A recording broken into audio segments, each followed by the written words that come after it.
Բարի երեկո եւ բարի գալուստ հայկական ժամանակ տաղավարում զրուցելու եմ հեռուստատեսության եւ ռադիոյի հանձնաժողովի անդամ Հասմիկ Հակոբյանի հետ։ Բարև ձեզ Տիկին Հակոբյան։ Բարև ձեզ։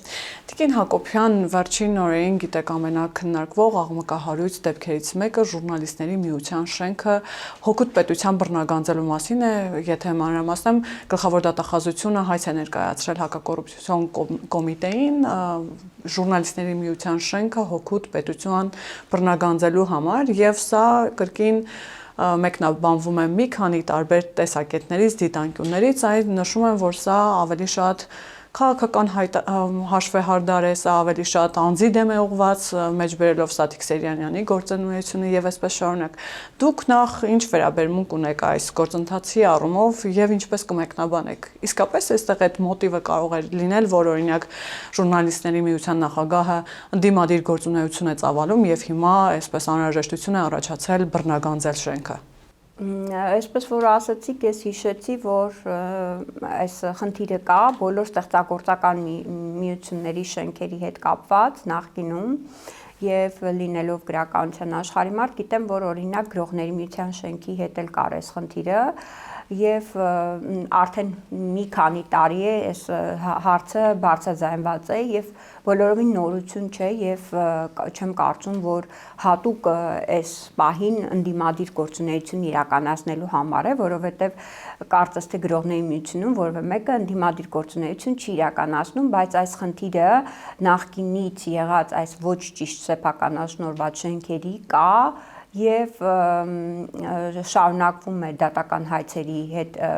կապակցված լինել գրողների միությունն էլ քանի տարի է պայքարում է ստեղծագործական այդ միության եւ Ծաղկաձորի եւ Երևանի շենքը այսպես իրենց պահպանելու համար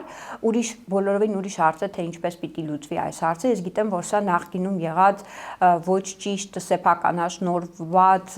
խնդրի արդյունք է այսինքն ոչ իրավաչափ մեթոդաբանությամբ են այս սեփականությունները տրվել այս ընկերություններին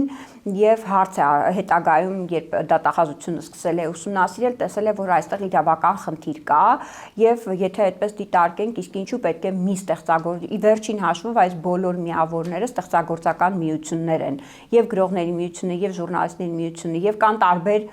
եւ օրինակ ինչու պետք է այդ շենքում տարածք չունենա դուք չգիտեմ ազատությունը բոլորը կարող են հավակնել չէ այդ շենքում սենյակ ունենալու եւ ինչու պետք է հենց այդ միությանը տրվի բոլորը դրանք առանցին միություններ են նույն կարգավիճակն ունեն եւ ուղղակի նախկինից եկած իներցիայով այդ շինթույլտվությունը տված է նրանց այդտեղ մնալու իսկ ես կարծում եմ որ պետք է ավելի արդար բաշխում լինի եւ տարբեր միություններ հնարավորություն ունենան այդ տարածքից օգտագործելու այսինքն այդ գույքը պետք է վերադարձվի պետությանը պետությունը հասկանա ինչպես ավելի ճիշտ մեթոդաբանությամբ բաշխի այդ տարածքները ինչու է կարևոր որ այդ գույքը նաեւ խոսեցիք գրողների միության մասին վերադառնա պետության այսինքն պետությունը կարողանա վերահսկել դա ընդ որում խոսքը 2400 քառակուսի մետրի մասին է շուկայական արժեքը ըստ Գաբրիելյանի տարածած հայտարարության Սիսակ Գաբրիելյանի մասին է խոսքը պատգամավոր 3-ից 5 միլիոն դոլար է կազմում գիտեք վերջին շրջանում նաև շատ է խոսվում որ շենքը այսպես ապօրինաբար սկսել է ժուրնալիստների միության նախագահը ամենատարբեր կերպ կիրառել եւ այսպես շարունակ ինչու է անհրաժեշտ որ հիմա այդ գույքը վերադառնա պետության եթե գույքը պետական է ուրեմն պետությունը իրավունք ունի ղեկավարելու իր գույքը այնպես ինչպես ցանկանում է եւ ոչ թե հանձնել մի միության վերջին հաշվով եթե հետ բերեմ գրողների միության օրինակով ինչու պետք է մեկ ստեղծագործական միություն կարողանա օգտվել այդ տարածքից չէ որ կան տարբեր գրական խմբակներ գրական միավորներ որոնք կարող են նույնպես հայտ ներկայացնել տվյալ շենքի պայմաններից օգտվելու բայց այս պահին զրկված են այդ հնարավորությունից եթե գույքը պետությանն է ուրեմն պետությունն ինքը ոնց նպատակահարմար է գտնում եւ ինչպես ճիշտ նպատակահարմար է գտնում այդպես պետք է փորձի բաշխել այդ գույքը եւ կիրառի ըստ նպատակի եւ ավելի լայն շահեր սպասարկի։ Ես բոլորին նպատակ չունեմ, որ այդ մարդիկ դուրս գան ընդեղից, ոչ գրողները, ոչ ժուրնալիստները, բայց այս գործընթացը պետք է ազնիվ լինի մյուսների նկատմամբ, որովհետեւ կարծես նրանք, ովքեր ի սկզբանե իներցիայով այս սխալ սեփականաշնորհման արդյունքում ստացել են այս գույքը, կարծես մենաշնորհային դիրքում են հայտնվել, ոչ այսպես իրենց արժանինքների, այլ պարզապես պատմական եկած այս իներցիայի շնորհիվ, իսկ պետությունը կարող է վերանայել իր քաղաքականությունը եւ վերադարձնել եւ ստեղծել օրինակ ստեղծագործական ժուրնալիստների ընդհանուր միություն եւ բաշխել այդ տարածքը տարբեր լրատվամիջոցների, հա, որոնք կարող են օգտվել այդ գույքից, նույնը եւ գրողների միության շենքը կարծում եմ նույն վիճակը նաեւ մյուս ստեղծագործական միություններում է, շատ չեմ ուսումնասիրել, գուցե նկարիչների, կոմպոզիտորների մոդել է նույն խնդիրը, չգիտեմ ճիշտն ասած, չեմ խոսի դրա մասին, բայց հավանաբար այս խնդիրը կա նախնինից եկած այսպես սխալ փաստաթղթավորման արդյունք է, որ պատմականորեն ուղղակի այս գույքը հանձնվել է, հետագայում այդ սա խորհրդային ժառանգության մաս է։ Խորհրդային ժառանգություն է, հիմա այս պահին գրողների միությունը եւ ցանկացած գրական կազմակերպություն նույն ՀԿ-ն են, նույն կարգավիճակը ունեն, բայց գրողների միությունը կարողանում է տիրապետել այդքան մեծ շենքի, հա, նույնը ժուրնալիստների միությունը, իսկ մյուս ՀԿ-ներն ու հասարակական կազմակերպությունները այդ հնարավորությունը չունեն։ Կարծում եմ, որ ավելի ճիշտ կլինի, որ դա վերադարձվի պետությանը եւ դա ավելի ազնվորեն բաշխվի, իմ կարծիքով ավելի ազնվորեն բաշխվի մյուսների մեջ։ Հետաքրքիր է, որ դուք զուգահեռ տարաք գրողների միության շենքի հետ, որովհետև տեսեք վերջին մի քանի օրերին այդ բևեռվածությունը ժուրնալիստների միության շենքի այս շուրջ տեղի ունեցող process-ները մեկնաբանվում էին նաև որպես բռնաճնշումներ մամուլի հանդեպ, այսպես ասում են, որ սա 37 թիվն է, ֆաշիզմ է, ամեն կերպ է մեկնաբանում, այսինքն դուք տեսնում եք այստեղ նաև մամուլի հանդեպ ճնշումներ, մամուլին լռեցնելու միտումներ, կա նման մոտեցում, թե սա բազովս շենքի հարց է։ Ես բացարձակ այն չեմ, որ մեզ մոտ հաճախ եմ լսում այդ արտահայտությունը, նախ տպավորություն է, որ մենք նսեմացնում ենք այն, ինչ եղել է իրականում 37 թվականին, որտեղ մենք այսօր ունենք նախ դա, որ լուրջ բռնաճնշումներով ժամանակաշրջանը համեմատում ենք այսօրվա հետ, էլ չասեմ, որ մենք ունենք այսօր ամենաազատ եւ ժողովրդավար երկիրը մեդիայի կարգավորման տեսակետից, ես քիչ առաջ հենց հանձնաժողովում էի եւ մենք էլի քննարկում էինք այդ հարցը, որ Հայաստանը ունի ամենամեծ մեդիա ազատություն տրամադրող երկիրը։ Մի երկիր, որ այսքան լայն սահմանադրական հնարավորություններ է տվել մեդիային եւ բացարձակ չի վերահսկում ոչ մի բան, նույնիսկ ինչ որ առումով բաց է թողնում այդ վերահսկումը, մենք չունենք համացանցի վերահսկում, մենք չունենք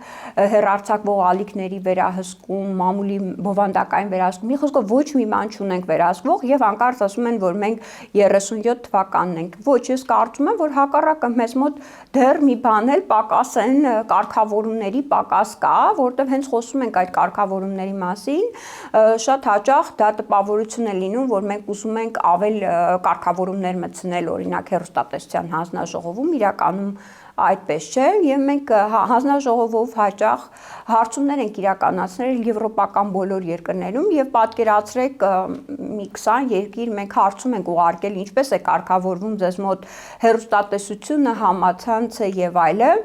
Եվ Հայաստանը դրանց թվին կարող եմ ասել, որ ամենաազատական երկրների ցանկում է, որտեղ համացանցը ընդհանրապես որևէ վերահսկողություն, TV լայթերը, այս բանով գնացող սփռվող մուլտիպլեքսից դուրս գնացող այդ ալիքները, որ գնում են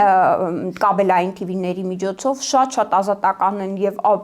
ցանկացած խոսք կարող են մատուցել եւ որևէ վերահսկման ենթակա չեն։ Ես քիչ առաջ հենց դա մենք գոլեգաներով դա էինք նորից քննարկում, որ մեր երկրում չկան այդ կարգավորումները, մենք չենք իրավասու չենք կարգավորել մուլտիպլեքսի նկատմամբ ավելի խստապահանջ ենք քան մյուսների, բայց այսօր Հայաստանի եւ նաեւ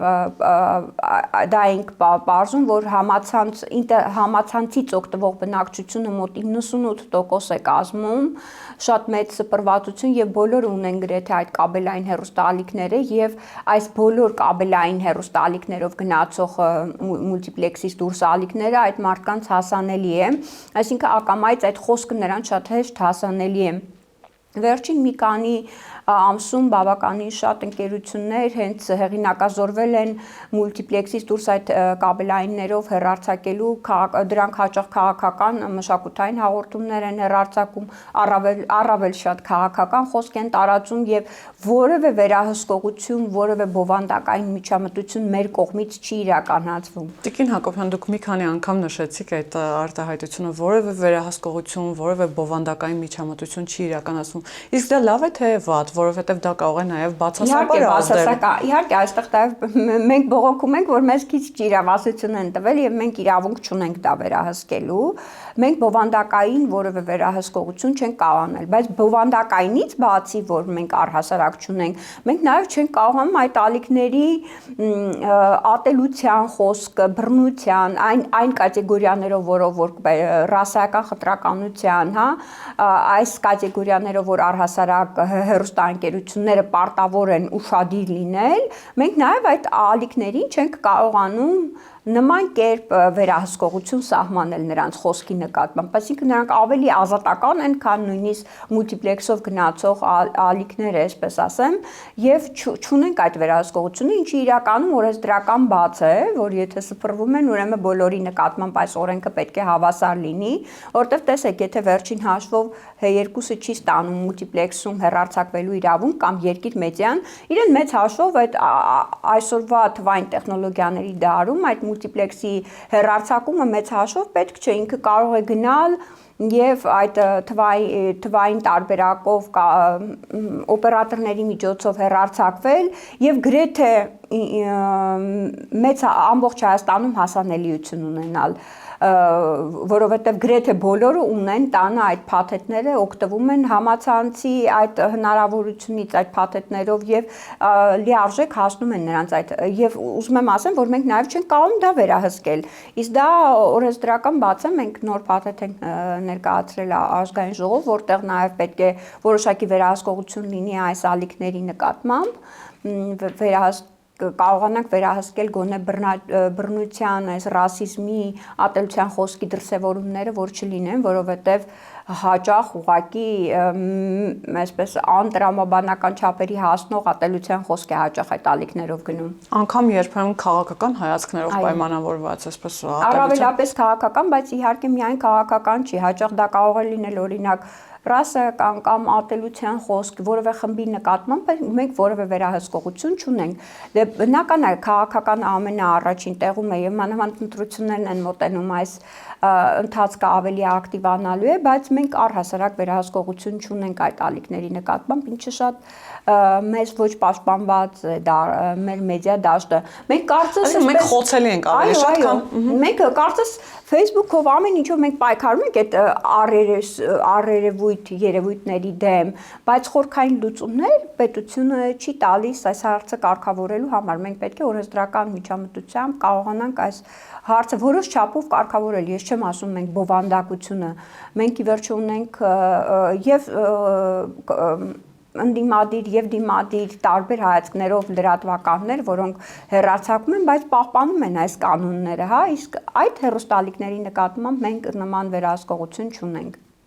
Տիկին Հակոբյան, եթե ամփոփենք այս հատվածը, այսինքն ես ճիշտ հասկացա, որ ոչ միայն 37 թիվ չի, այլ հակառակը ինչ որ իմաստով կներեք, եթե սխալ ձևակերպեմ, բացի թողի վիճակ է այդ առումով եւ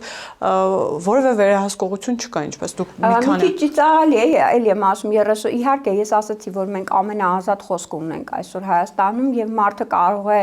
5 տաղավարում հարցազրույց տալով եւ տարածելով ասել, որ 37 թվականն է այսօր Հայաստանում ինչպես է սահմանափակվում, եթե դու կարողանում ես 5 տաղավարով քո խոսքը հասցնել եւ տեղ հասցնել եւ ասել, որ 37 թվականն է։ Պարզապես ինչ որ քո ցանկացած ուղղությամբ չի գնում ինչ որ մի բանը, առհասարակ մի քիչ չափազանցված է։ Նախկինում ես շատ էի սիրում այս անտիուտոպիաների օրուելի թեման, բայց այնքան են չարաշահել, սկսել եմ հոգնել այդ իրական բռնաճնշումների մասին, այս պատմությունների ֆոնին, այս կեղծ բռնաճնշումների մասին խոսելով։ Ես չեմ կարծում, որ Հայաստանում, եթե բռնաճնշում է, ինչպես է ժուրնալիստների միության նախագահն այսպիսի ապատեղեկատվություններ տարածում շատ հանգիստ իր էջում, դրանից է եկել հավանաբար խոսակցությունը, որ բռնաճնշումներ են մեր նկատմամբ։ Իդեպ այդ ապատեղեկատվության մասին Տիկին Հակոբյան, տեսեք, նախ լուրը փաստերի ստուգման հարթակը հայտնեց, որ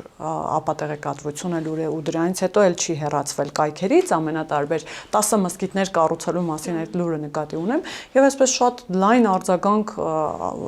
ստացավ լուրը, հիմնականում բացասական։ Հետո նաեւ պարզ դարձավ, որ հեղինակը թուրք լրագրող է եղել, որը կապ ունի նաեւ ռուսական կողմի հետ, ռուսական մեդիայում եւ տելեգրամյան ալիքներում սա մեծ սփռտվածություն ունեցավ եւ մեծ տարածում։ Ինչ եզրահանգումներ կարելի անել եւ այս առումով դուք որևէ վերահսկողություն ունեք, թե չէ։ Մամուլի նկատմամբ առհասարակ բնականաբար չունենք որևէ վերահսկողություն, սա պետք է կարծում եմ անկախ հարթակները,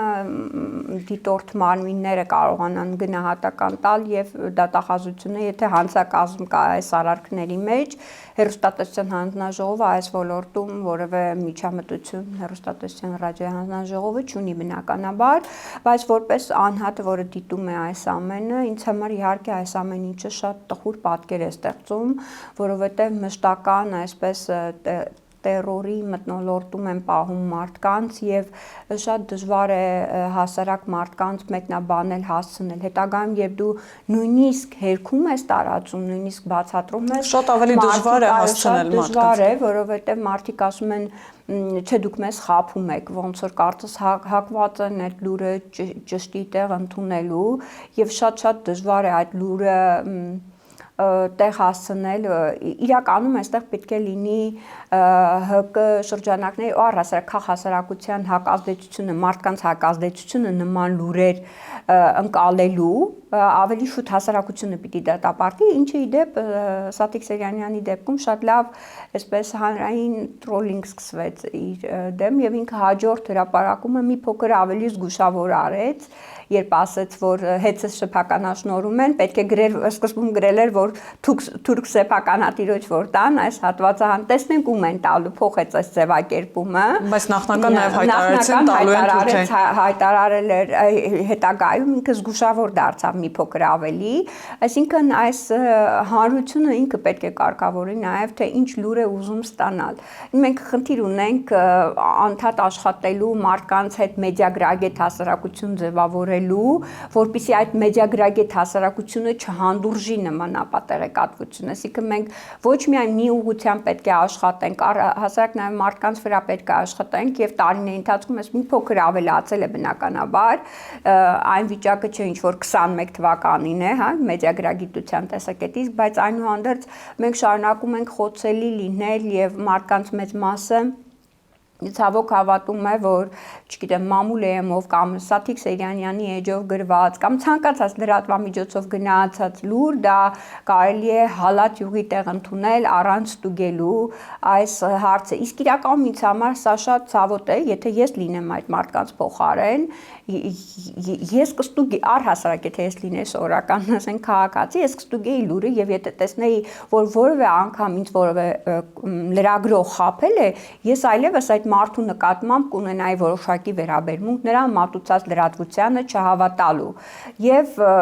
առհասարակ պետք է հասնենք նրան, որ մարդիկ ուղղակի դադարեն մեկ սուտ բռնացնելուց հետո այդպիսի լրատվականների չհավատալու, որպեսզի խաբված չլինեն եւ լրատվականներն էլ անկախ նրանից քաղաքական ինչ դիրքորոշում են իրականացնում կամ լրագրողները իրենց իրավունք չվերապահեն նման էժանագին մեթոդներով մարդկանց հուզական աշխարհի վրա ազդելու։ Խոսքի լրատվության հանդեպ այդ պատասխանատվությունը կա, Տիկին Հակոբյան, որ եթե ինչ-որ բան անգամ սխալ ես հասցնում հանրությանը, հետո ապա տեղեկատվություն ես հասցնում, հետո դա հեռացնես կամ ներողություն խնդրես։ Մենք տեսնում ենք հակառակը, որ երբեմն այդ ապա տեղեկատվությունը լինում է, դրան հերքում է լինում փաստացի, բայց ոչ հեռացվում է, ոչ ներողություն են խնդրում այդ ապա տեղեկատվության համար։ Այսինքն խոսքի հանդեպ այդ վերաբերմունքը Դե կարծում եմ ցանկացած իրեն հարգող լրատվական ընկերություն կամ լրագրող, որը իր նկատմամբ լրագրողի մասնագիտության նկատմամբ պատասխանատվություն ունի, պիտի պատվախնդիր լինի նախ եւ առաջ իր անունը պահպանելու եւ սուտ լրատվություն, չճշտված լրատվություն չտարածելու։ Պատկերացնում եք, ասենք Մեծ Բրիտանիայում լրագրողների այսպես ասոցիացիայի նախագահն է, չգիտեմ, ինչ միության նախագահը նման լրատվություն, նման չճշտված երրորդ աղբյուրից, անհասկանալի աղբյուրից լրատվություն տարածի, ասենք BBC-ով նման լուր գնա, պատկերացնում եք, ուղղակի անհնար է։ 5 րոպե հետո բոլոր այդ բաները բլոկը հրաժարական կտա, եթե նման մի լուր գնա չճշտված։ Այն էլ այնպիսի իրավիճակ չի, որ ասես պատերազմական իրավիճակ է, Իրաքից լրատվությունը եկել չեն հասցրել ճշտեն։ Ինչ էր գնում իրենցից, փաստից Ստուգման հարթակը ինչպես ճշտես, թող իրենք էլ ճշտեին, նոր տարածեին։ Ոչ, մեր ուղղակի մեր հասարակությանը շատ իրենք չեն էլ ուզում, այսինքն հստակ քաղաքականություն են իրականացնում, կամ բառեր թուրք, անպայման թուրք բառ օգտագործել, որ ես սարսափելի օգնել եմ, բայց մեր հասարակությունը դեռևս այդ բառի նկատմամբ ունի բացասական վերաբերմունք, ասել, որ տալու են թուրքերին, հանձնելու են Ադրբեջանին, Ալիևին, Մսկիթ, այսպես բանալի բառեր կան, որոնք ցանկացած թեմայի շուրջ եթե դուք ավելացնեք, կարող եք այդ լուրը դարձնել նույնիսկ դրական լուրը կարող եք դարձնել բացասական այդ մեթոդական ուղեցույցի մեջ այդ բառերը այդպես գրված են։ Իսկ Տիկին Հակոբյան, մենք կարող ենք եզրակացնել, որ այս բառերը բանալի, քանի որ նշեցիք, տևական ժամանակ է խոսվում է հիբրիդային պատերազմի մասին եւ նշում են, որ մենք հիբրիդային պատերազմի մեջ ենք եւ քանի որ նախընտրական շրջան է, պարզ է, որ անգամ պետական պաշտոնյաները հայտարարում են, որ ավելի են ակտիվանալու, մենք կարող ենք եզրակացնել, որ այն երկիրը եւ կամ այն ուժերը, որոնք հիբրիդային պատերազմ են մղում Հայաստանի Հանրապետության քաղաքացիների դեմ, շատ լավ գիտեն, այսպես ասեմ, ճակերտավոր ասած ժողովրդական լեզվով հաշվել են մեր ոսկորները, գիտեն մեր թույլ տեղերը եւ այդ թուրք բառը կամ մսկիթ, թուրք, Թուրքիային են հանձնելու, Թուրքիային են բերում, Ռուսաստանին քշում են։ Սա հիբրիդային պատերազմի տրամաբանության մեջ կարող ենք դիտարկել եւ կարող ենք նաեւ հասկանալ, որ մեր հանրությանը ամեն դեպքում այն պետությունը, որը մեր դեմ հիբրիդային պատերազմ է վարում, քիչ թե շատ այսպես ուսումնասիրել է, հոգեբանական առումով վախերը տիրապետում են։ Ինձ թվում է սկզբնական շրջանում ավելի վատ էին այս հարցում, ավելի ուղղակի հարձակումներ էին գործում եւ տարբեր ոլորտներից, հետագայում ուսումնասիրեցին եւ մի փոքր ավելի ճկուն են դարձել եւ հասկացել են, որ դեռ ցավոք շարունակում ենք այս բառերը մեզ համար խոցելի լինել եւ սկսել են հենց դրանցով օգտագործել, եթե նկատեք վերջի շրջանում շատ են ակտիվացել։ Եթե հիշում եք 21 թվականին ընտրություն, պատերազմից հետո ընտրություններից առաջ մենք անվերջանալի մեդիա տերորների մեջ էինք, բայց այն ժամանակ ուրիշ ուղղությամբ էին գնում այս ամեն ինչ ուրիշ ուղղությամբ էր գնում։ Հիմա մի փոքր մեր գիտակցության վրա սկսել են նորից ազդել Թուրքիայի գերակայությամբ, Թուրքիային ինչ որ բան հանձնելու եւ ուղղակի ամենահասարակ փաստերի երկու փաստի տեղադրումը անհնար է, որ չկոտրի այդ կաղապարը, որ հասկանաս, որ թե ովքեր են կանգնած այս պատերազմի հետևում, մեդիա պատերազմների հետևում եւ ուր են ուղղորդում խոսքը իրենցից շեղելով, բայց մարդիկ երբեմն 1-2 փաստ իրար հետ համադրելու այսպես ցանկություն չունեն, էլի, որ մի մեծ մասը նաեւ ի վիճակի չի համադրելու եւ այդ պատճառով մարդկանց այդ նրանց ցանկությունը տեղ է հասնում, պետք է ասեմ, որ բավականին շատ վերջին հաշվով տեղ է հասնում։ Այո, վերջի շրջանում բավականին ճկունացել են եւ լավ ուսումնասիրել են մեր հոգեբանությունը, որտեղ եթե նախնական իրենք ուղակի իրենց եթերներով վատ բաներ էին ասում մեր հասցեին, իսկ դա այստեղ առաջացնում էր անմիջական հակազդեցություն, բնակչության մեծ մասը միանգամից մերժում էր այդ խոսույթը, հիմա անցել են այսպես եւ եթե նկատել եք նաեւ մի տարբերակ էլ կա, կեղծ լրատվական կայքեր են ստեղծում լրատվամիջոցներ, որտեղ տեղադրվում են ինչ-որ նյութ, Ֆրանսիայում Նիկոլ Փաշինյանի ունեցած դղյակների մասին կամ չգիտեմ ցանկացած ֆոնդի հետ համագործակցության մասին իրականում այդ կայքերը չկան, բայց էլի հասարակ մարդուն դժվար է ասել, թե բացատրել, որ սա ես մի քանի անգամ որպես անհատ պայքարել եմ այսպիսի խնդիրների դեմ եւ պետք է խոստովանեմ, որ բոլոր անգամները, որտեղ ես անմիջական շատ համբերատար փորձել եմ բացատրել, որ ձեզ խաբում են, դուք իրականում այս խափողին չեք ուզում հարցնել, չէ՞ որ դուք քաղաքական գործիչ չեք, դուք նպատակ չունեք մարդկանց խաբել, դուք հասարակ սովորական խաբվող մարդ եք, ինչի եք ուզում խաբվեք, ձեզ խաբում են, ինչի չեք հարցնում այս մարդուն, ինչու ես ինձ խաբում, ես քեզ փաստերը ցույց եմ տալիս, շատ արագ մարդը այսպես ասում է, բանը ես չեմ, հա, այնքան ասես բաներ եղել, հա, ձեր ասածը սխալ է, դուք արդարացնում եք, ես չգիտեմ այլևս ինչ փաստեր է պետք բերել, որ մենք կարողանանք դա ապացուցել։ Իհարկե մեծ մասը հասկանում է, շատ արագ բացահայտվում են այդ ստերը եւ այլ, եւ որքան մեծ հնչողություն այնքան, բայց հարցն այն է, որ մարդկա այս հիբրիդային պատերազմով ներգրավում են հենց մեդիա գրագիտությունից պակաս մարդկանց, հա, վրա են ազդում եւ դրա համար եմ ասում, որ մարդկանց մեդիա գրագիտության աստիճանը պետք է բարձրացնել միշտ պետք է աշխատել այդ ուղղությամբ, որպեսզի նման լրատվություն առհասարակ տեղ չունենա մեր դաշտում, նման մեթոդով մեր ընտրողների, մարդկանց բնակչության վրա ազդելու հնարավորություն չունենան։ Տիկին Հակոբյան, եկեք խոսենք նաև հանրօգուտ մեդիա միջավայր հիմնադրամի մասին, որը ըստ էության պիտի գումար հատկացնի հեռուստաընկերություններին, որպեսզի հանրօգուտ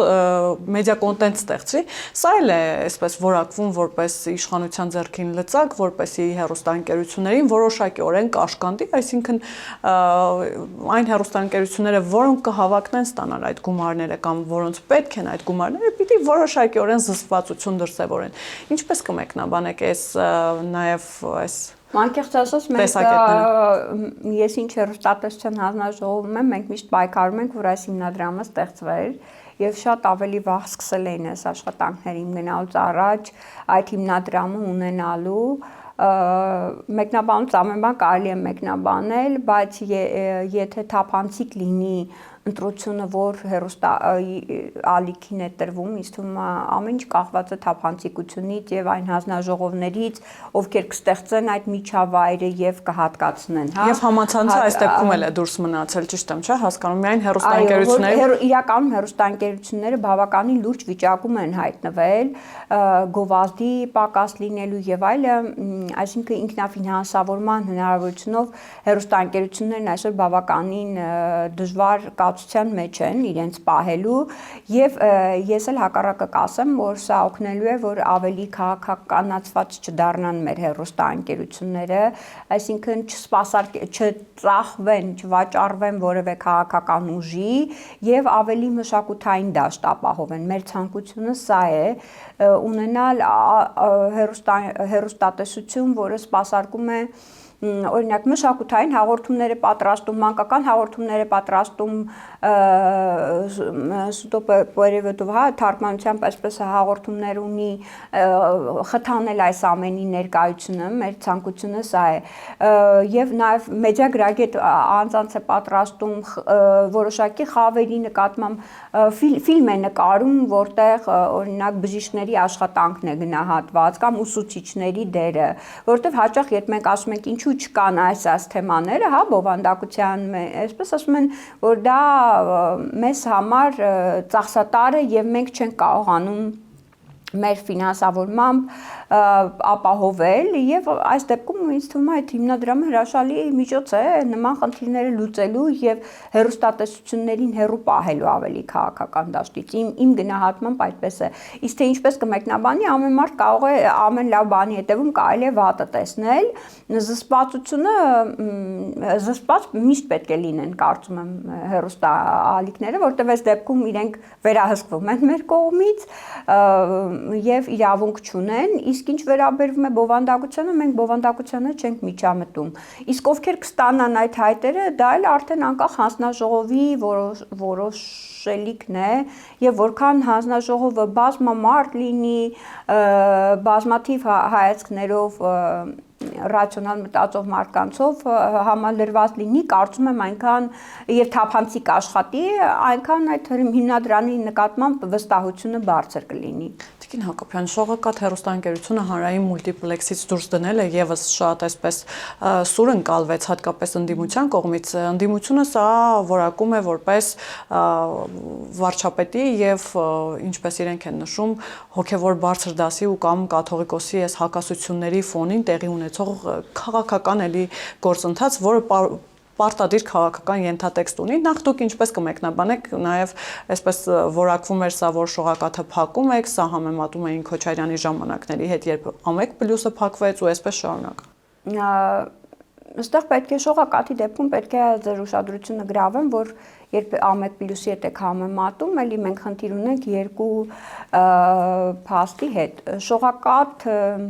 այն ընկերությունը, որ իրավաբանորեն ձևակերպված է որպես Շողակաթ, չգիտեմ ինչ, որևէ մեկը փակել չի կարող։ Այսինքն, եթե այդ ընկերությունը ցանկանում է հեռուստապրոդուկտ արտադրել եւ մատուցել հեռուստադիտողին, ինքը միշտ կարող է այդ հնարավորությունը ունենալ եւ մասնակցելով եւ առանցին եւ համացանցով կարող է դա տարածել, սկսենք դրանից։ Շողակաթը չի փակվում։ Շողակաթ հեռուստաընկերությունը ինքնին չի փակում, պարզապես հանրային հեռուստաընկերությունը դադարեցնում է այդ ընկերության հետ իր հետագա համագործակցությունը։ Ինքը կարող է ցանկություն հայտնել նոր մշակութային ալիք բացելու, որը իր պահանջներն ավելի շատ է բավարարում, ավելի շատ մշակույթ է մատուցում, կարող է ընդհանրապես չգիտեմ հիմա ինչ դիտարկում, որտեվ դա մեր կարգավորման դաշտից կառավարության եւ հանրային հեռարձակողի այսպես խնդիրներն են, որը մեր կարգավորման դաշտից դուրս են, բայց խնդիրն այստեղ այն է, որ հանրային հեռարձակողը որոշել է, որ Շողակաթ հեռուստաընկերությունը ավելի քիչ մշակութային հաղորդում է տալիս, քան եւ ավելի կրոնական երբեմն եւ նաեւ ինչու՞ չէ քաղաքական, որտեղ քաղաքական տեքստեր են հնչել այդ ալիքով եւ դադարեցնում է իր համագործակցությունը այս ալիքի հետ, ես այսպես կվորակայի, բայց որ Շողակաթ ալիքը կարող է գալ, մասնակցել հետագայում մուլտիպլեքսի բոլոր, ինչպես է որ մրցույթներին հաղթել այդ մուլտիպլեքսում եւ ունենալ հեռարձակում կամ այդ իմ ասած փաթեթների միջոցով, ինչպես Երկիր մեդիան կամ, չգիտեմ, H2-ը հասանելի լինել ամբողջ Հայաստանի համար, սա շատ հեռու է 37 թվի մասին եկամ Ամեկ Պլյուսի հետ համեմատելուց, որովհետև լիարժեք հնարավորություն ունի։ Սա կարծում եմ հանրային հեռարձակողի խնդիրն է, ինքը որոշել է, որ ավելի մշակութային ալիք է ուզում։ Եթե անկեղծ ես ինքս մի երկու անգամ դիտել եմ, Շողակաթը ինքը ներկայացված է որպես մշակույթ տարածող ալիք, կրոնական չպիտի լինի եւ շատ դժվար է որոշել որտեղ է սկսում կրոնականությունը այդ ալիքի եւ որտեղ է ավարտվում մշակույթը, որովհետեւ իրականում նաեւ մեր մշակույթն է այդպես կառուցված, որ այս երևույթները ծիսական տողները կապված են եկեղեցու հետ եւ այլը հաճախ, բայց նաեւ հնարավոր է բնականաբար մենք կարող ենք ունենալ լիարժեք մշակույթ ապահովող ալիք, որը գուցե Շողակաթը ավելի քիչ է անում։ Մենք կարող ենք թանգարանների, երաժշտության, գրականության մասին թեպետ կան, ես չեմ շղթում, որ կա եւ համակրում եմ նույնիսկ այդ ալիքի որոշ հաղորդումներ, Ունակ չեմ կարող զուգահեռ ընթերցումներ իմ երկու գրականագետ ընկերներ հրաշալի հաղորդում են վարում այդ ալիքով կամ այնտեղ էլի մշակութային հաղորդումներ կար Հովհաննես Երանյանն էր վարում հիմա վերնագիրը չեմ հիշում առհասարակ ինքը փոքր ֆիլմեր են նկարել նաև գրողների բանաստեղծների մասին ունեն լավ կոնտենտ, բայց կրոնական մշակութայինը կրոնական թևը բնականաբար ավելի ակտիվ է կարծում եմ ինչը չեն էլ թաքցնում իրենք եւ կարծում եմ հանրային հեռարձակողը կարող է իրավունք վերապահել իրեն ունենալ ավելի մշակութային ալիք եւ ավելի քիչ կրոնական տարբեր կրոնական խմբերի նաեւ ցանկությունը բավարարելու համար Իսկ այստեղ քաղաքական մոտիվը շահարկելը տեղին է ամեն դեպքում, թե չէ, եթե շատ կարճ։ Չգիտեմ ճիշտն ասած, ամեն ինչի մեջ իհարկե ամեն ինչ քաղաքական է եւ ամեն ինչ քաղաքական չի, նայես ոնց ես նայում։ Նույն հիմնադրամի հարցին, նույն այս հարցին կարելի է եւ համարել քաղաքական, կարելի է եւ չհամարել քաղաքական, գուցե ինչ որ պահ է եկել հասունացել ի վերջո, որ ամփոփվի այս պահը շողակաթի հետ, այսինքն սա մեկ օրվա հարց չի, հա, ժամանակի ընթացքում է հասունացել եւ հիմա եւ հետո գիտեք ամեն ինչին հեշտ է ասել քաղաքական շահարկում է քաղաքական որպեսզի մնացած բոլոր խնդիրների վրա հենց այդ պիտակը կպցնում ես մնացած բոլոր խնդիրները վերանում են կարծես թե այսինքն վերանում է որ այդ ալիքով օրինակ քաղաքական հաղորդում էին հեռարձակում առհասարակ, չգիտեմ, որ դու ապա տեղեկատվություն ես հենց ասում ես քաղաքական հետապնդում է, մի անգամից քո բոլոր ստերն ու մնացած թերացումները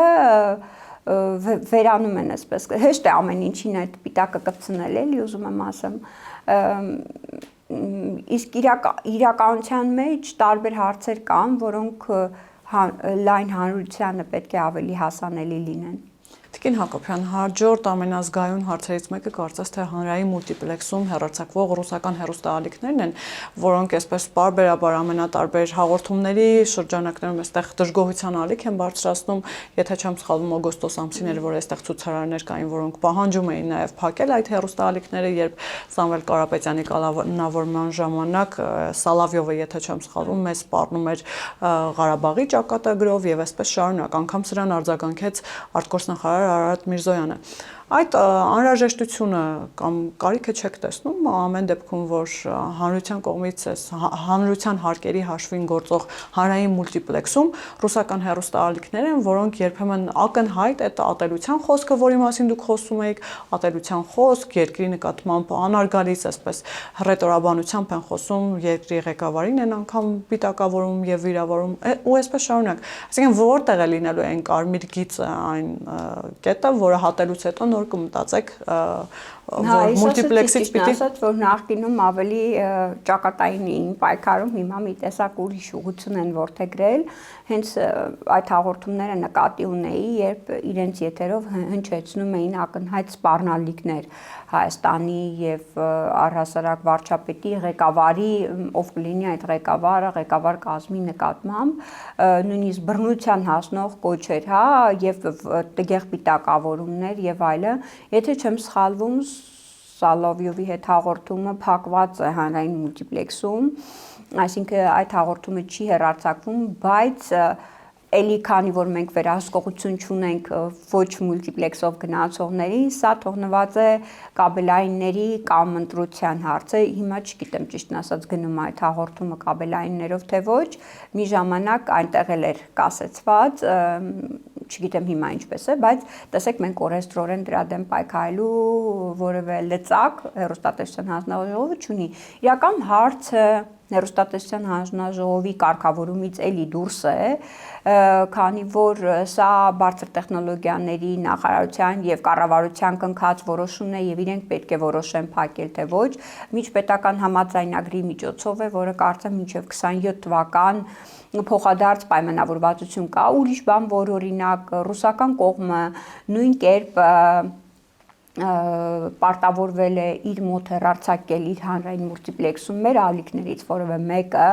եւ այդպես էլ երբևէ բնականաբար մենք այդ հեռարձակումը չենք տեսել։ Երբ մենք վերջին անգամ ամռանը դիմեցինք կոչով կառավարությանը հենց այդ փաստերն էինք մատնանշում, որ գոնե օրենսդրորեն եկեք,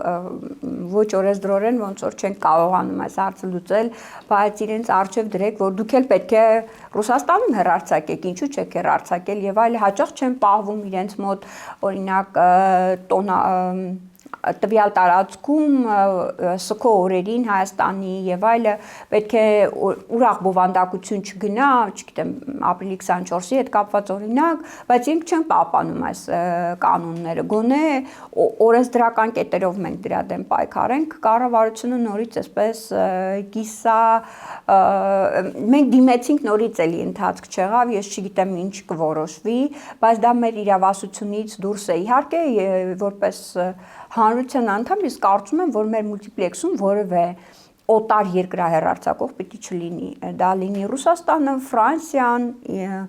Իրանը, չգիտեմ, Վրաստանը կամ մեկ ուրիշը, որովհետեւ մեկը իսկ ինչի օրինակ մենք չպիտի հեռարձակենք Քարավան Իրանի հաղորդումները, եկեք այդ էլ հեռարձակենք, հետո եկեք ֆրանսիական ալիքներն էլ հեռարձակենք, մեր բարեկամներն են, այսօր բարեկամ են, վաղը մենք չգիտենք մեր հարաբերությունները տվյալ երկրի հետ ինչպես են փոխվում ժամանակի ընթացքում, դրա համար հանրային մուլտիպլեքսում մենք չպիտի ունենանք օտար երկրա այսպես հեռարձակողներ, որոնք կարող են այսպես ճնշող դեր ունենալ, բայց դա քաղաքական ազդեցություն ունենալ, այո, որտեղ օրինակ այսօր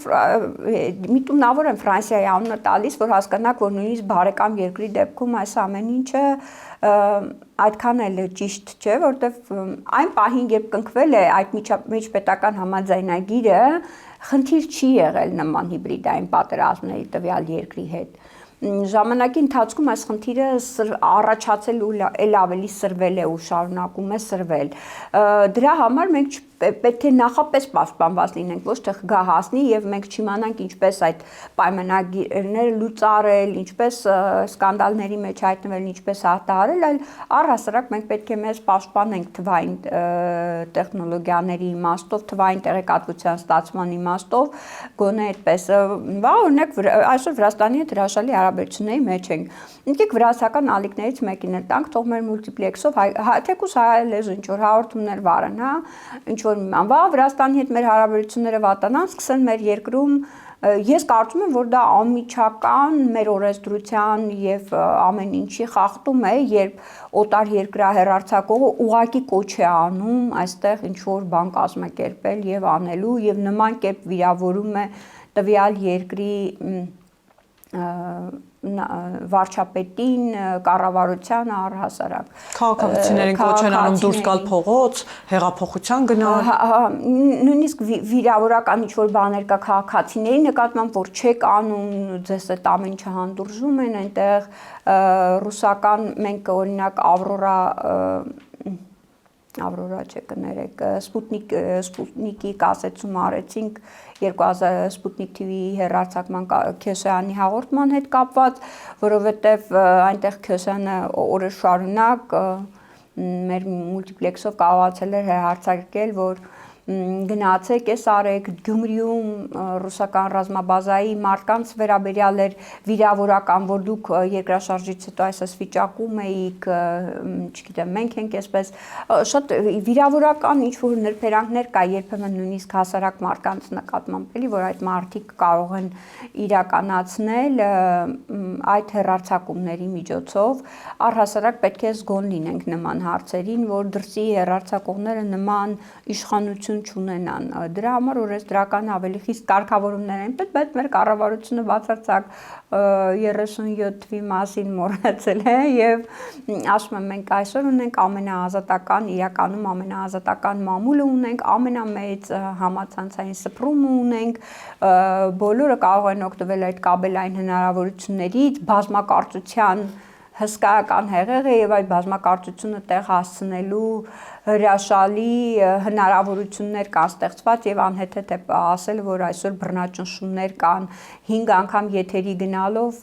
բռնաճնշումներ ինքդ եթերի տաղավարից խոսել բռնաճնշումների մասին։ Ես думаю բռնաճնշումների մասին ընդհանրապես չեն հասցնում խոսել, եթե իրականում այդ բռնաճնշումները լինում են եթերներից եթերներում եւ այդ եթերները բոլորին հասանելի բաց հնարավորություն է ստեղծում։ Շնորհակալ եմ Տիկին Հակոբյան։ Ձեզ նույնպես շնորհակալություն։ Հիշեցնեմ, որ տաղավարում զրուցում էի հեռուստատեսության եւ ռադիոյի հանձնաժողովի անդամ Հասմիկ Հակոբյանի հետ, կհանդիպենք։